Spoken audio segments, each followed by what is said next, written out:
Okay, so time to post a new tune for you. It's a jig this time. I don't know what it's called. It's associated anyway with Steve Cooney and quite possibly James Bagley. So yeah, we call it Cooney's jig for the moment.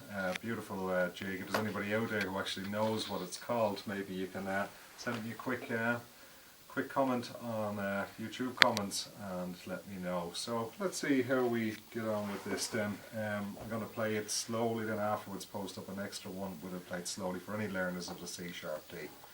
So here we go.